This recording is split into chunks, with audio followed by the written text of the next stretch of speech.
Владата нема да му префрли 1 милион евра на Делчево, но ќе му помогне да ги санира сите штети од невремето, изјави денес премиерот Димитар Ковачевски, навраќајќи се на веќе донесената владина одлука за помош на Делчево и Крива Паланка.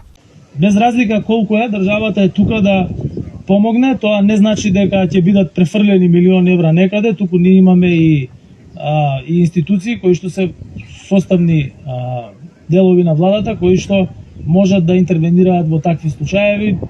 Центарот за управување со кризи секогаш одлично извршува својата работа и во време на пожари, и во време на поплави.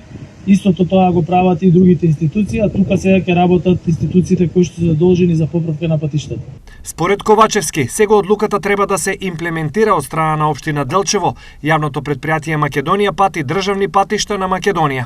Се отвори можност јавното претпријатие Македонија пат, јавното претпријатие за државни патишта, Министерството за транспорт, преку оваа одлука да можат да ги направат прво сите проценки и веднаш да интервенираат. Така да сега е практично на оние кои што ја имплементираат одлуката заедно со општините да направат се што е потребно, да се алоцираат финансиски средства за да може да профункционира сообраќајот практично во овие два града кои што беа тешко погодени од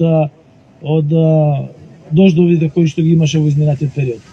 Согласно овие одлуки, директорот на Македонија пат Костадин Ацевски изјави: Ние сме подготвени за санирање на штетите, но во моментов се чека одлуката на владата и службено да ја добиеме, пошто веднаш ќе постапиме според неа. Изјави Ацевски за ТВ Стар.